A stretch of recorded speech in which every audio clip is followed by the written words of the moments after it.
In today's lecture, we'll discuss ventilation and acid-base balance, ventilation and blood gas response to exercise, control of ventilation, do the lungs adapt to exercise training, and does the pulmonary system limit maximal exercise performance? Recall that CO2 is produced by aerobic respiration, and 70% of the CO2 in the blood is transported in the form of bicarbonate. So if you look at this equation here, we can see what's going on. So CO2 is being produced in active skeletal muscle, say during exercise. This CO2 can combine with water to form carbonic acid. Now this reaction would go forward naturally. However, it's speeded up by a very large factor, maybe a factor of 1,000 or 1,000,000, by carbonic anhydrase, which is an enzyme that helps speed this reaction along. Now, this reaction is reversible, so it can go back the other way. So carbonic acid, again, with the help of carbonic anhydrase, can break apart into CO2 and water. And once you have carbonic acid, it's a weak acid, and it can dissociate quite easily in an aqueous solution. And so it often very rapidly becomes a hydrogen ion and bicarbonate. And again, this is reversible. So bicarbonate and hydrogen ion can combine to form carbonic acid. Now, this equation is relatively complex, and so I think it's easier to see the relationship between CO2 in the blood and hydrogen ion concentration if we use the simplified equation. So what we're going to do is we'll simply assume that this whole step with carbonic anhydrase and carbonic acid, we'll just go through that step. And so we'll essentially have these be our reactants, CO2 and water, and these be our products, bicarbonate and hydrogen ion. Okay, now we have our simplified equation to look at. Recall that CO2 is produced by aerobic respiration. That means that at any given moment, CO2 is being produced in the tissues, and say it would end up in the interstitial space, and from there it would diffuse down its concentration gradient into the capillaries within the organ. So this would be systemic capillaries. So this CO2 then will collide with water. And when this happens, there's a chance that you'll then go through, again, we're simplifying this, but we'll go through the various steps, and you would get to have the point where you'd have hydrogen ion formation and bicarbonate ion formation. And so if you were to take pure water and you were to bubble CO2 into it, you can imagine this reaction going forward. And so you could imagine you'd start to have the formation of bicarbonate and hydrogen ion. And in fact, this is exactly what happens with one of those soda streams, which allows you to pump. It's a machine that allows you to make soda at home, where you have a little gas canister that contains CO2, and you're able to pump CO2 into your soda. And the reason for this will, of course, make the soda fizzy. It'll also make it more acidic, and at the same due to the hydrogen ion concentration, but it also will make bicarbonate at the same time. Okay, so now imagine you go from a resting state. So in our normal resting state, our cells are producing some CO2. So we'll have some hydrogen ion and bicarbonate being produced. Now let's imagine this individual starts exercising. So there's going to be an increase in the rate of CO2 production, because there'll be an increase in rate of aerobic respiration. Let's say the person's jogging or something like that. It's aerobic exercise. What will happen to the pH of the blood? During exercise, there's an increased rate of CO2 production. What will happen to the pH of the blood? To answer this question, let's look at this equation. So there's an increase in CO2 production. This means that the CO2 will collide more often with the water. This will lead to an increase in the forward reaction rate, meaning that there'll be more hydrogen ion and bicarbonate produced. An increase in hydrogen ion will lead to a decrease in pH. So the pH will decrease. Now, if you look at this carefully, some people may notice, oh, well, there's an increase in hydrogen ion concentration, but there's also an increase in bicarbonate concentration. Shouldn't these collide more often, leading to an increased backward reaction rate? And that does, in fact, happen. But the main point is that we're disturbing the equilibrium that we had originally by adding more CO2 into the system.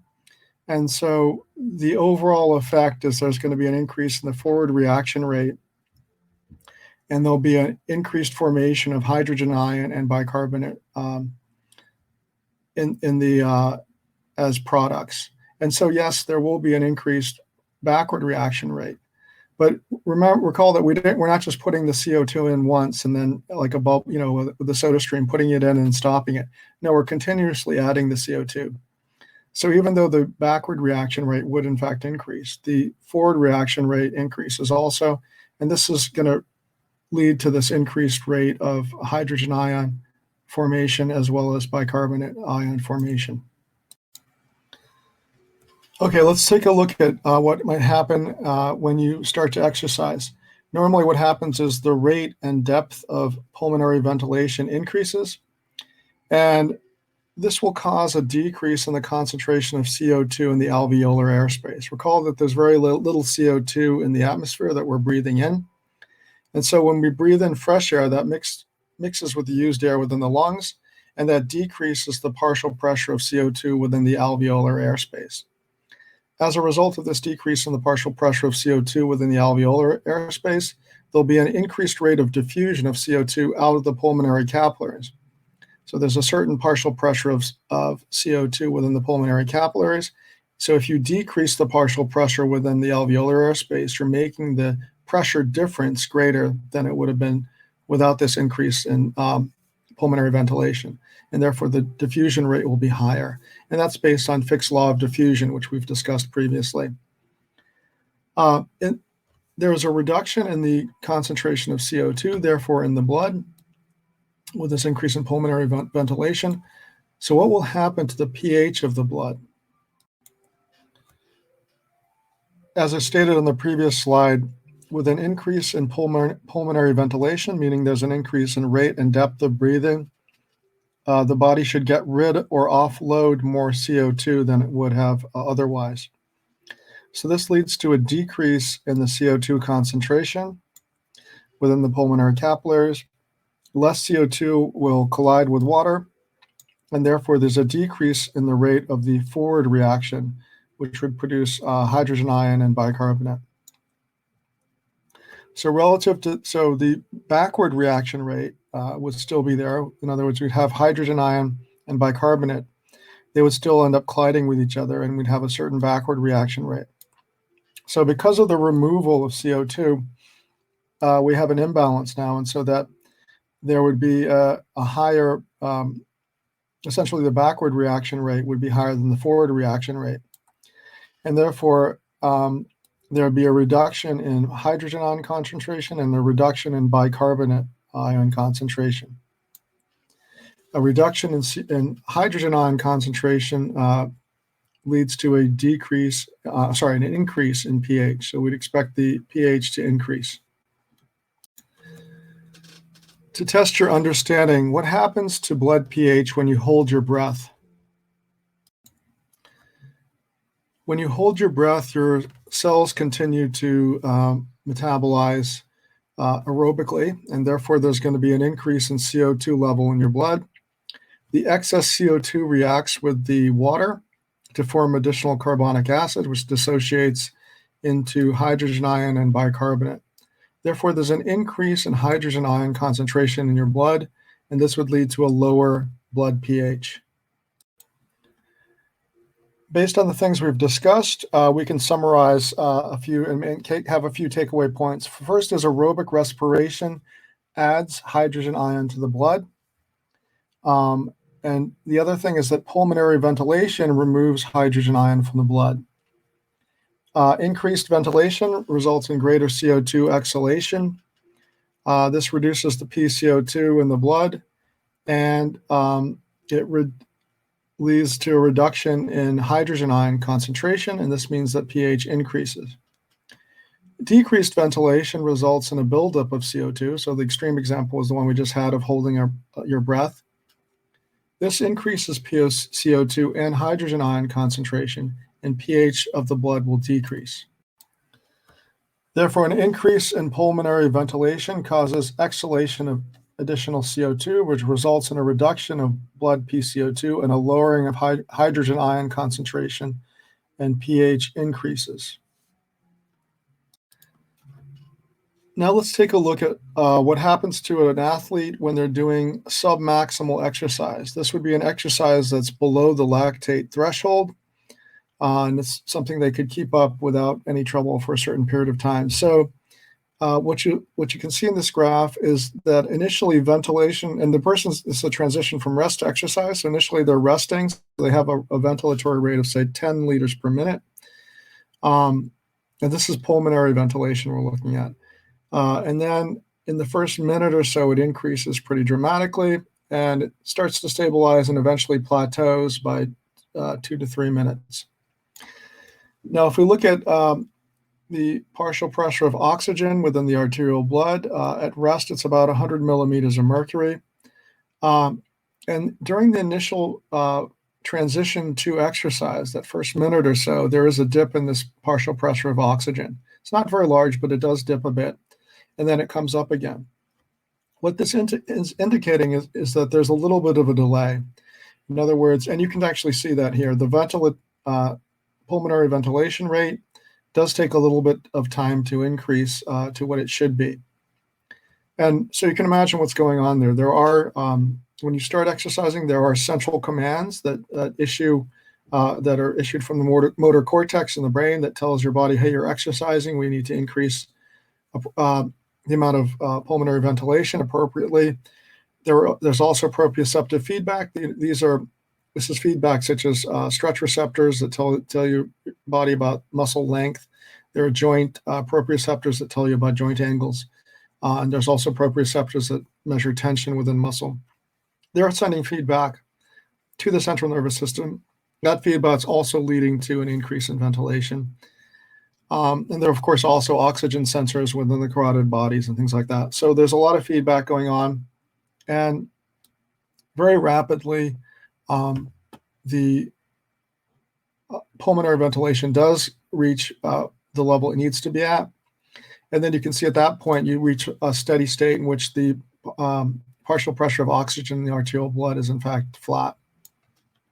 And something very similar occurs also with the PCO2. If you look at the partial pressure of CO2 within the arterial blood, you can notice that it actually increases a bit, but just in the first minute or so, and then it decreases. So again, that means there's a little bit of a lag in terms of the ability to offload CO2 through pulmonary ventilation. But eventually, pulmonary ventilation catches up, and then we have a fairly steady level of partial pressure of CO2 from that point on for the full duration of this exercise, which is 6 minutes. Let's next look at a more prolonged exercise. Again, this will be submaximal exercise. And we're going to compare two environments. One will be a cool environment, 19 degrees centigrade, with a low relative humidity of only 45%.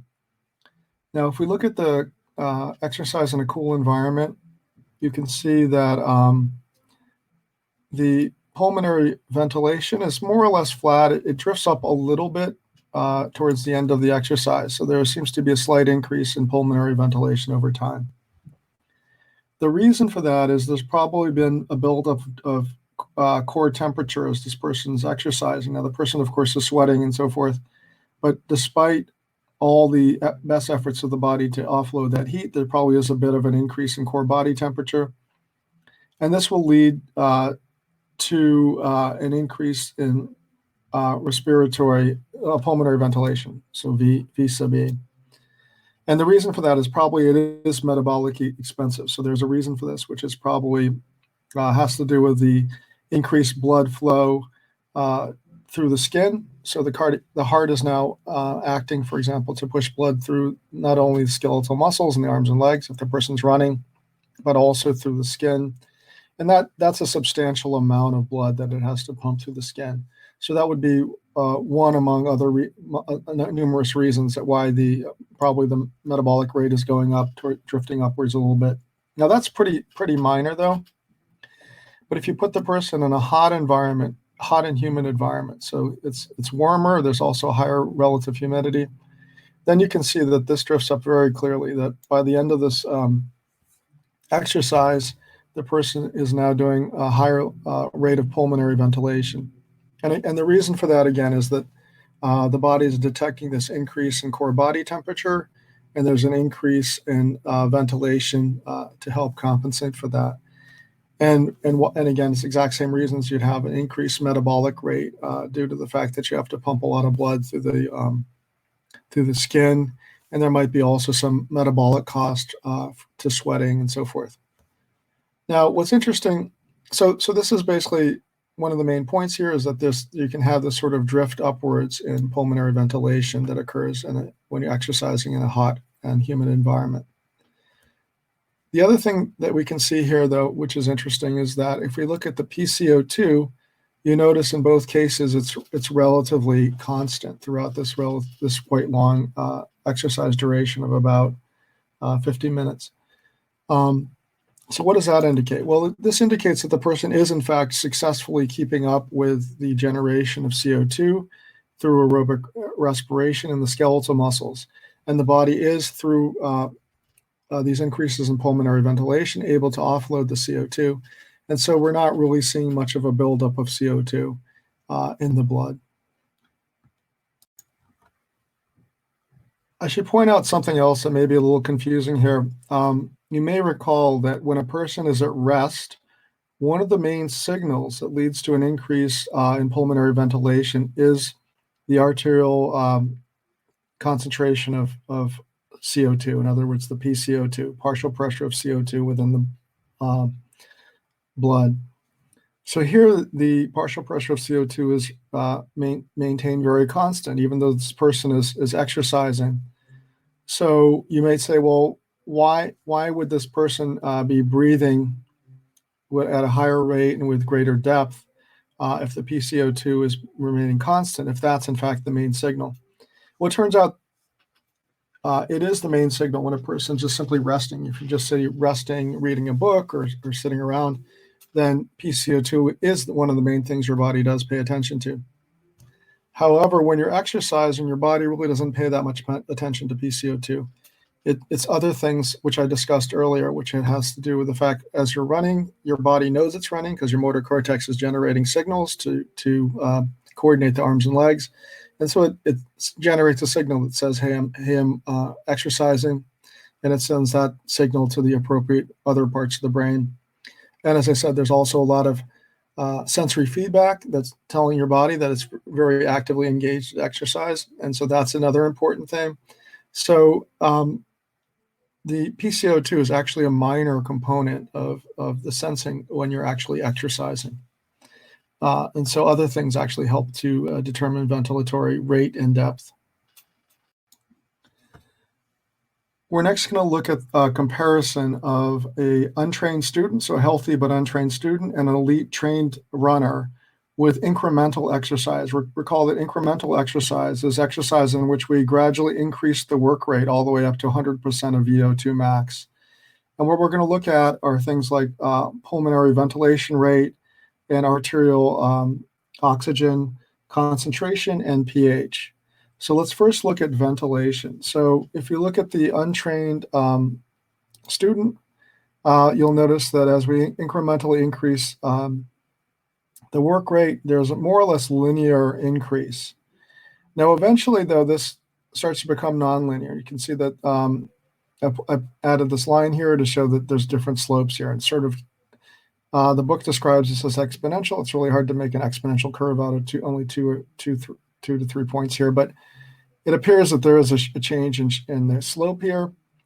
And we can refer to, and when we see that sort of inflection point, we refer to that as the ventilatory threshold, or T-vent.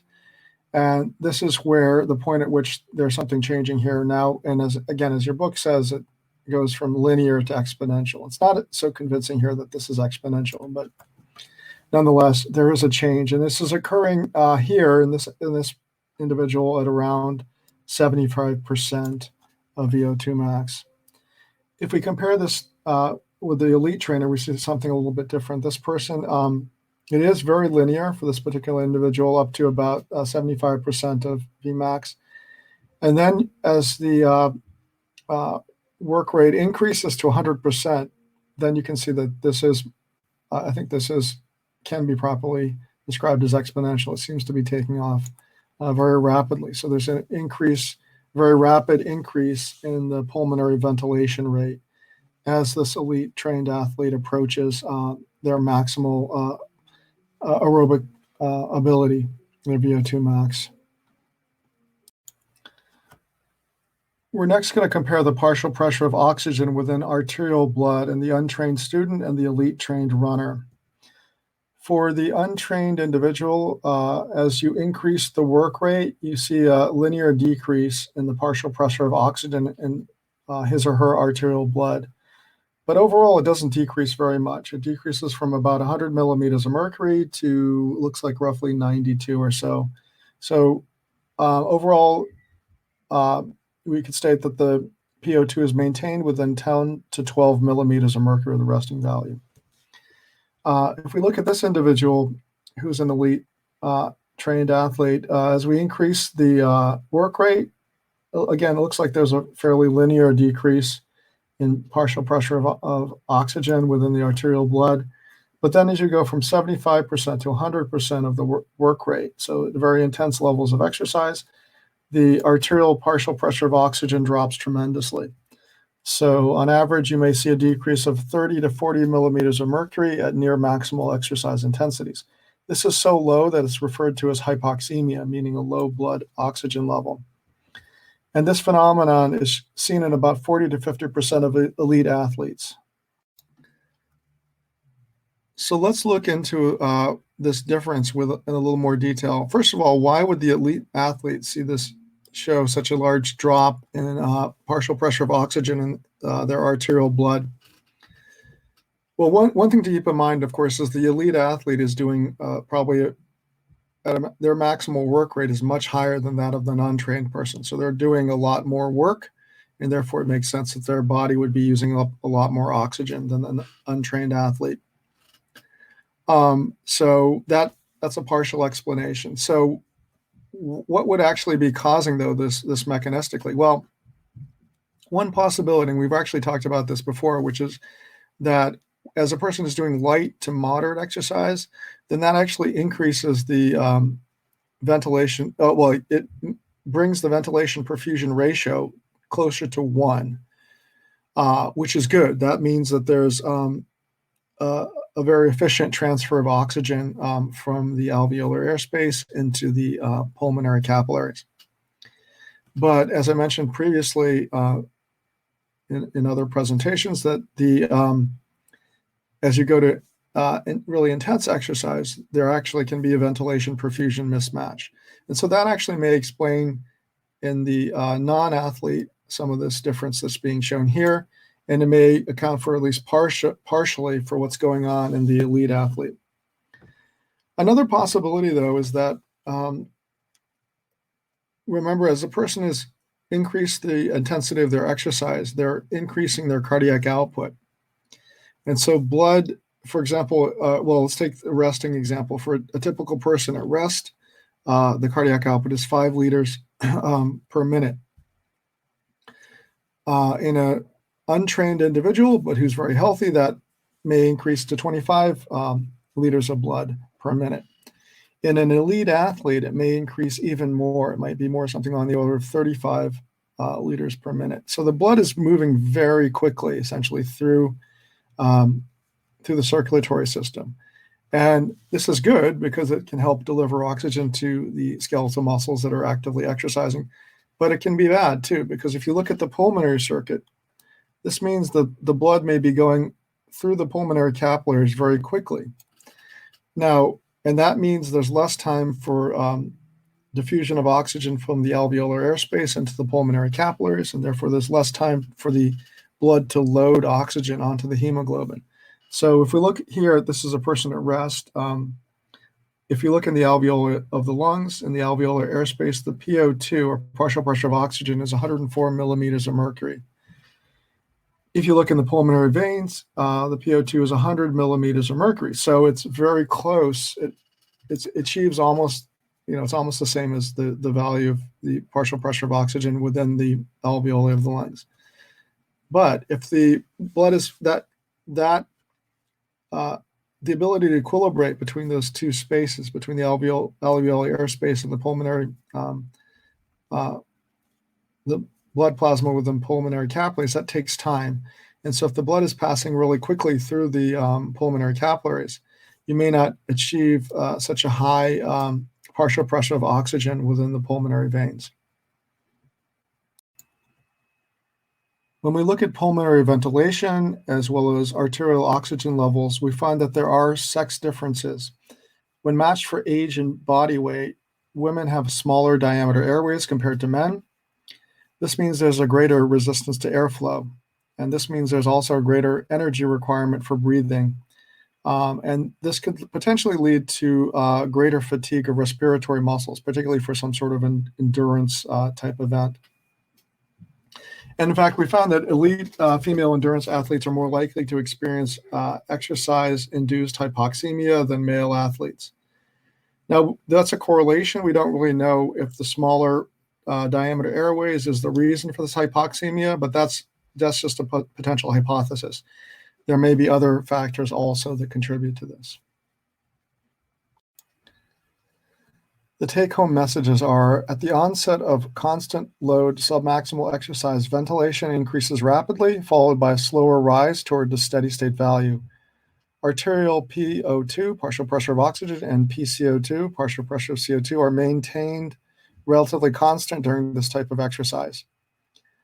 During prolonged exercise in a hot, humid environment, ventilation drifts upward due to the influence of rising body temperature on the respiratory control center. Of course, as I mentioned earlier, there's an increased metabolic need that's probably being met there due to increased blood flow through the skin as well as sweating. Incremental exercise results in a linear increase in pulmonary ventilation, vis-a-vis, up to approximately 50 to 70% of O2 max. At higher work rates, ventilation begins to rise exponentially. This ventilatory inflection point has been called the ventilatory threshold. Exercise-induced hypoxemia occurs in 40 to 50% of elite, highly trained athletes. We're next going to look at the control of ventilation. As a quick reminder, when a person is at rest, inspiration is produced by the contraction of the diaphragm. Expiration occurs when the diaphragm relaxes, and there's passive recoil of the lungs and chest wall. During exercise, inspiration is again produced by the contraction of the diaphragm, although there are additional muscles such as the scalenes, the sternocleidomastoid, and the external intercostals that help with expanding the thoracic cavity. During exercise, expiration occurs again due to the relaxation of the diaphragm and due to the passive recoil of lungs and chest wall. But additionally, there's active contraction of muscles such as the rectus abdominis and the external abdominal obliques and the intercostal muscles. And those help to contract the thoracic cavity and therefore reduce the volume of the lungs, and that increases the pressure within the lungs. So those muscles are controlled by motor neurons. These motor neurons reside within the spinal cord, and these are somatic motor neurons, that meaning that they innervate skeletal muscles. So all the muscles I've described so far are skeletal muscle. Now, controlling these motor neurons are interneurons, which are located within the respiratory control center, which is found within the medulla and the pons. Within the medulla and the pons, there are various regions of the brainstem that are rhythmic. In other words, they generate a rhythm which determines the pacing of respiration. The main pacemaker is called the pre-Botzinger complex, and it's located in the medulla oblongata. and it's part of a column of cells, but it's distinct in many ways. And again, it generates its own intrinsic rhythm. There are other sites, for example, in the pons, there's also the retrotrapezoid nucleus, which has a large impact on respiration, respiratory rhythm. And then there are two other centers. These are found in the pons, which is the upper part of the brainstem. There's the pneumotaxic center, shown here in green, and there's the caudal pons here, shown in blue. For the purpose of this lecture, we're not going to talk about the details of all these different centers. We're just going to call them the respiratory control center. So we've just established that the respiratory control center is rhythmic. It generates its own rhythm, and this rhythm paces the respiration, and it also helps to determine the depth of respiration. In other words, how strongly these various muscles contract during respiration. There are two main types of input to the respiratory control center. The first is neural input. This comes from various locations, such as higher brain centers, such as the motor cortex. It also comes from neurons that are excited by factors other than blood-borne stimuli, such as, so these would be neurons that bring information from, say, muscle that tells the respiratory control center about which muscles are active. And we'll talk about that in more detail in subsequent slides. The other kind of input is from chemoreceptors that are sensitive to concentrations of substances in the blood, such as ions, for example, hydrogen ion concentration, potassium ion concentration, or gases such as CO2 and O2. So we're going to consider these together. Now this, of course, these chemoreceptive input is in fact neural input to the respiratory control center, but we sort of separated them out the way the book does, because these are chemoreceptors that are sensing these factors within the blood. And so your book calls these humoral or blood-borne chemoreceptors. The humoral or blood-borne chemoreceptors can be broken into two groups: central chemoreceptors and peripheral chemoreceptors. The central ones are located in the medulla. They can be seen here, roughly along here. And these are sensitive to changes in the partial pressure of CO2, as well as the concentration of hydrogen ion within the cerebral spinal fluid. Peripheral chemoreceptors are located in the aortic arch, shown here, as well as in the carotid sinus, which is at the bifurcation of the carotid artery. These are sensitive to partial pressure of oxygen, partial pressure of CO2, hydrogen ion concentration, and potassium ion concentration in the blood. This diagram simply shows with a little more detail about these chemoreceptors. So the chemoreceptors within the carotid sinus are called the carotid bodies, and they have sensory nerves that enter the brain through the glossopharyngeal nerve. The aortic bodies are, again, located within the aorta, and they have sensory nerves that enter the brain via the vagus nerve. As I mentioned, both the peripheral and central chemoreceptors are sensitive to an increase in PCO2, the partial pressure of carbon dioxide.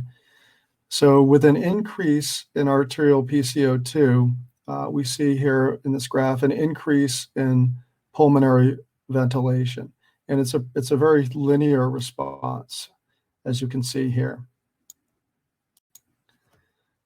So for a healthy person at rest, this stimulation via the peripheral and central chemoreceptors by CO2 is in fact one of the major drivers of ventilatory frequency and depth.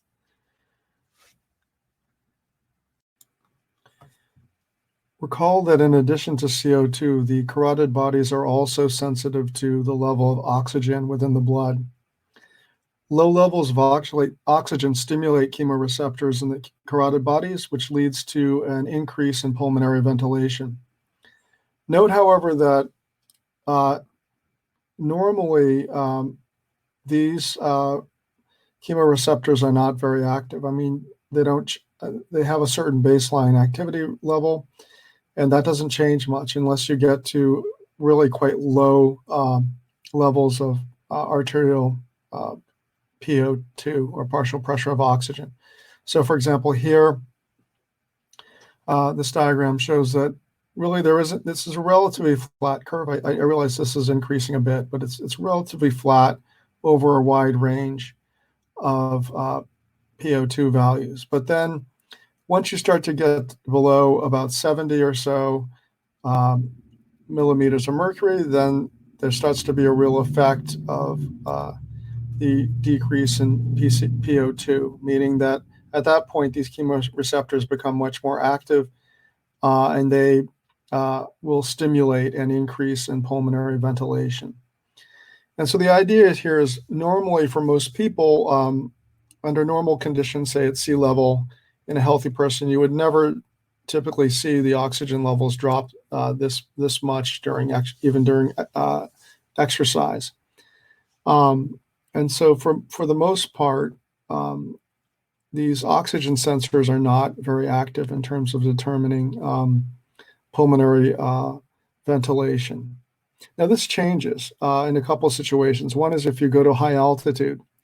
There, the partial pressure of oxygen is lower because although the percentage of oxygen in the atmosphere is the same as at sea level due to mixing of various layers of air due to wind, the total atmospheric pressure is lower, and this means that the partial pressure of oxygen is lower.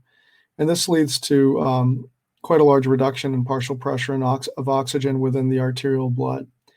And so if you were, say, at the base camp for Mount Everest or something like that, or climbing Mount Everest, then that would be very significant. You would have a lower PO2, and oxygen would be, in fact, a very major stimulatory factor that would lead to pulmonary ventilation.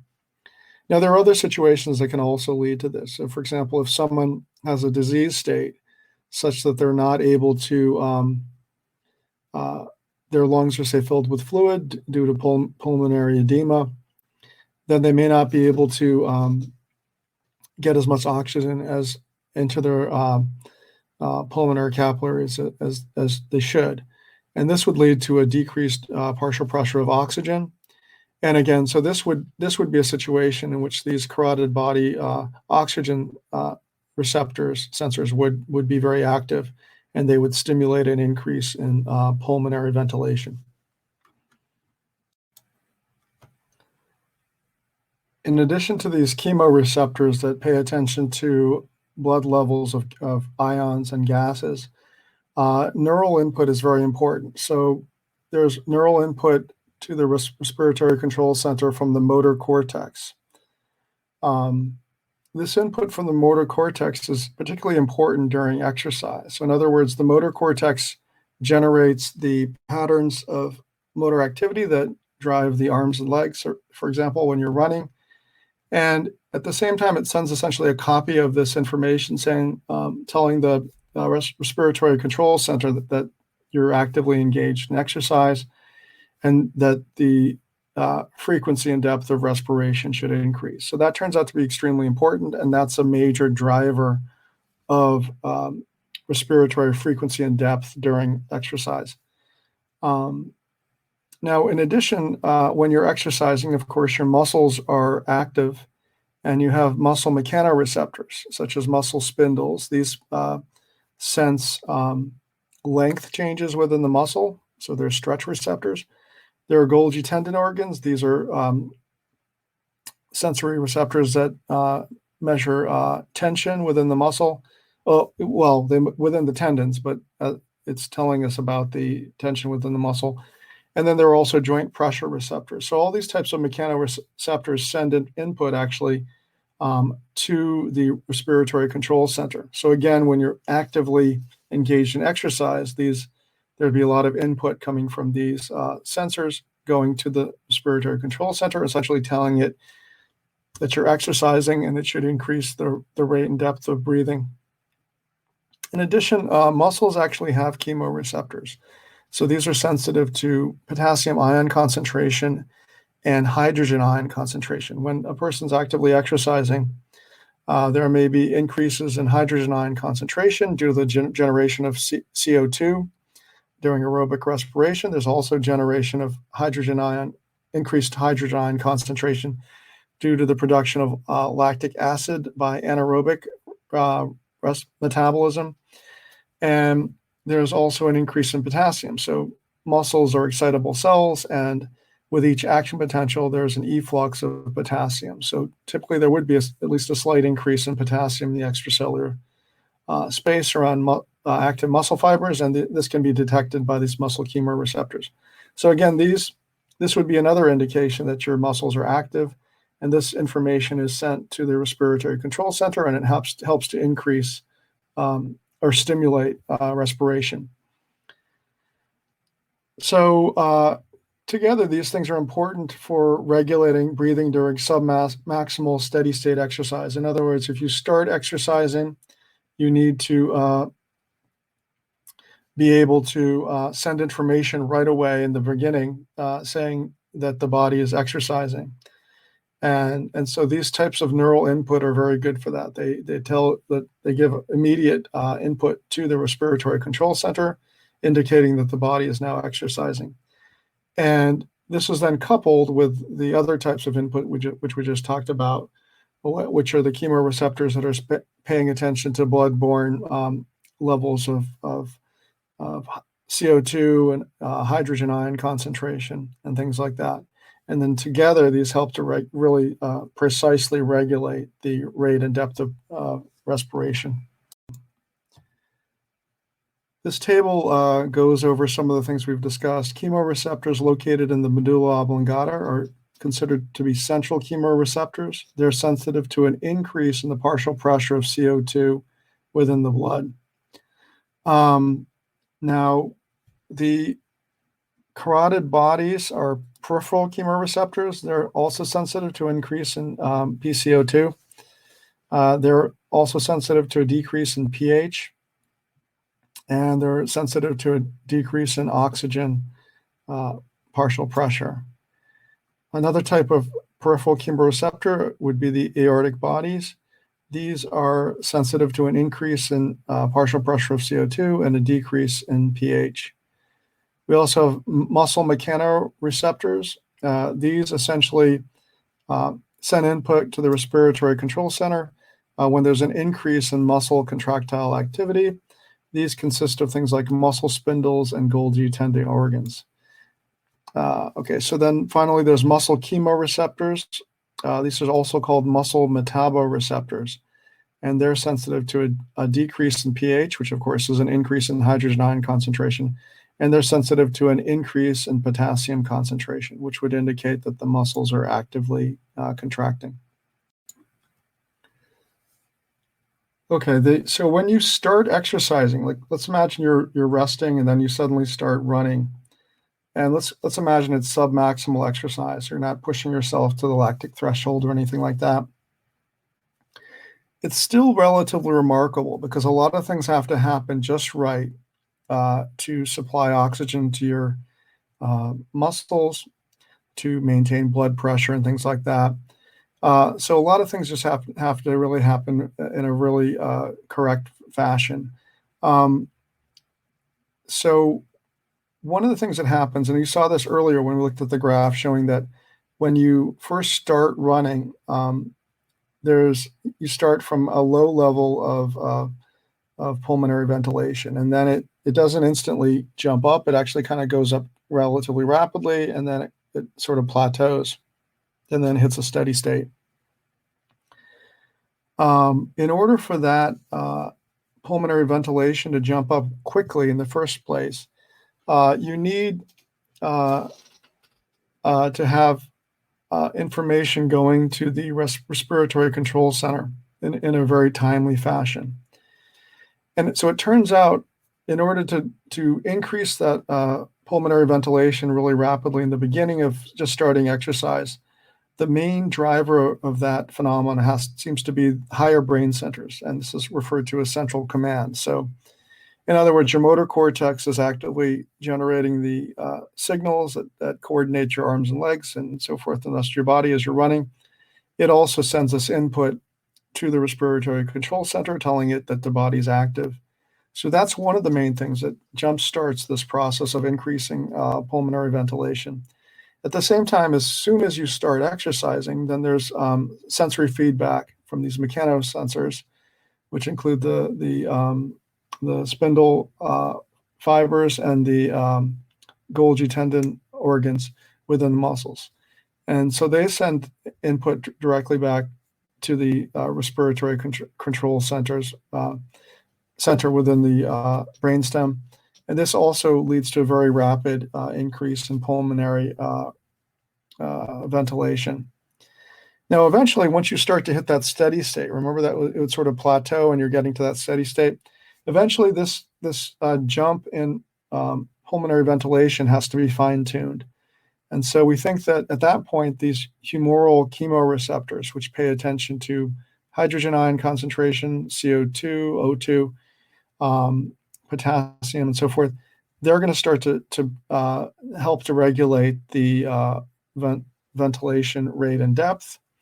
And that's why you get its almost perfect balance between the ventilation rate and depth with the needs of the body in terms of oxygen.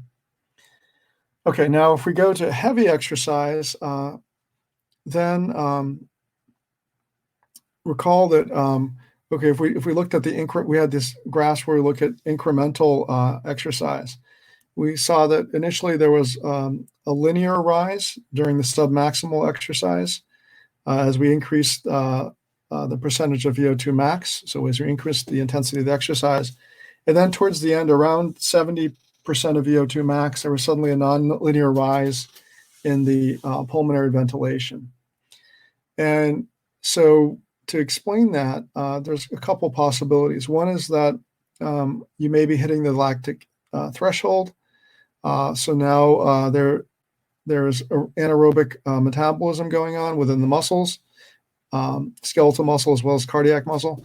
And so this may lead to an increase in hydrogen ion concentration in the blood, which would then stimulate the carotid body. So that may be part of this sort of very rapid rise in pulmonary ventilation. The other things that change also is there may be increase in potassium concentration in the blood. There may be increase in body temperature. There could be release of catecholamines, such as epinephrine and norepinephrine from the adrenal glands. And these things may all contribute to increasing the pulmonary ventilation. This diagram summarizes some of the things we've been talking about. Let's imagine first a person who's at rest. Their respiratory control center is primarily going to be stimulated by CO2 sensitive chemoreceptors located in the carotid bodies as well as the aortic body. Now imagine the person's exercising. Let's say they're jogging. In this case, the primary drive, at least initially, to the respiratory control center will come from higher brain centers, namely the motor cortex. And this will stimulate the respiratory control center to increase its activity, and leading to an increase in pulmonary ventilation. Now, as I said, almost immediately when a person's exercising, there'll be mechanosensitive feedback from skeletal muscle. So this will tell the respiratory control center that the muscles are active. There'll also be feedback from chemoreceptors in the skeletal muscle, also telling the respiratory control center that the muscles are active. And so this will help to increase the pulmonary ventilation also. Now, eventually we get to this sort of plateau as the person is exercising. And at that point, as indicated here with these asterisks, we believe that certainly there's still input from the motor cortex, there's still input from the mechanoreceptors, And that's an important component of the excitation going to the respiratory control center. But what's indicated here is we believe that the fine tuning may be done by these peripheral chemoreceptors as they pay attention to things like CO2, hydrogen ion concentration, and O2, and as well as chemoreceptors within the skeletal muscle. And that helps to maintain exactly the right balance of pulmonary ventilation for the level of activity of muscle during exercise. So one interesting finding is that training seems to have no effect on lung structure. In other words, when you train, you can have really profound changes in skeletal muscle. You can have really profound changes in cardiac muscle. But for some strange reason, there's really, and the cardiovascular system itself will respond in terms of capillary, changes in numbers of capillaries and things like that. But there's no change in lung structure, which is very strange. But the idea is that for most people, probably your lung capacity, if you're young and healthy, is more than enough. And so there isn't really any impetus to really change your lung structure. Another interesting finding, though, is that if you compare people that are before training and then people that have had some cardiovascular training with aerobic training, what you'll notice is that the ventilation is actually lower during exercise following training. So exercise ventilation is 20 to 30% lower for the same submaximal work. So for example, here's work rate for any given work rate. After training, the ventilation is lower. Now this seems really strange. Why would the ventilation be lower? It appears that there are changes in aerobic capacity of the locomotor muscles. They also seem to produce less hydrogen ion.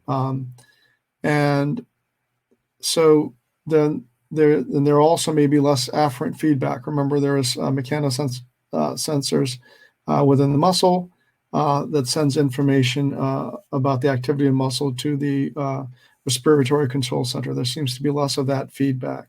And so all this leads to a lower ventilation rate in trained individuals. The take-home message of this part of the talk is that normal rhythm for breathing is generated by the interaction between separate respiratory rhythm centers located in the medulla oblongata and pons. At rest, the breathing rhythm is dominated by pacemaker neurons in the pre-Botzinger complex.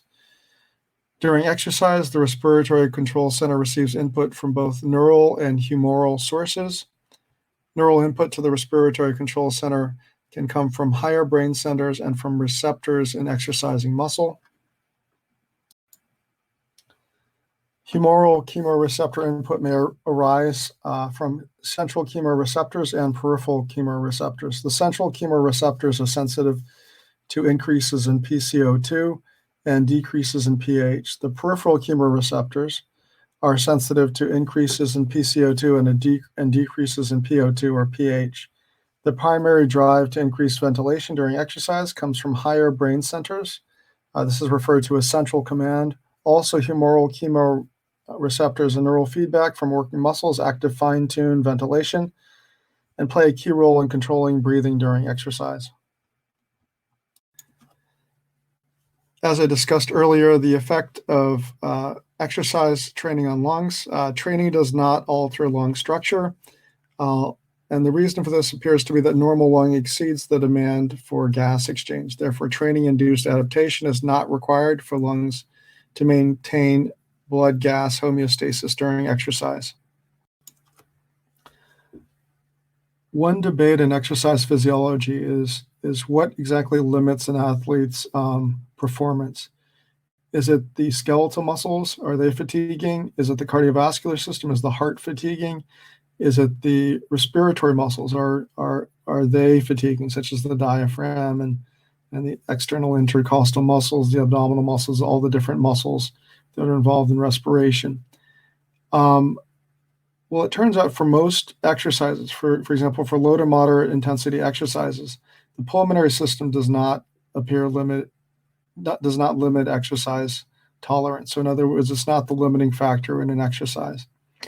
And you can tell this because if you look at various factors such as arterial PO2 or arterial PCO2, those will be relatively constant. So this would indicate that the pulmonary system is keeping up just fine, and it can keep up for quite a long period of time and maintain those variables very constant. And so that allows for a good supply of oxygen to the active skeletal muscles. Even if you look at high intensity exercise, generally there's not much of a limitation imposed by the pulmonary system on healthy individuals at sea level and at most exercise intensities. However, if you do look at the very highest intensity exercises, so 95 to 100% of VO2 max, then it does appear that respiratory muscle fatigue is a factor.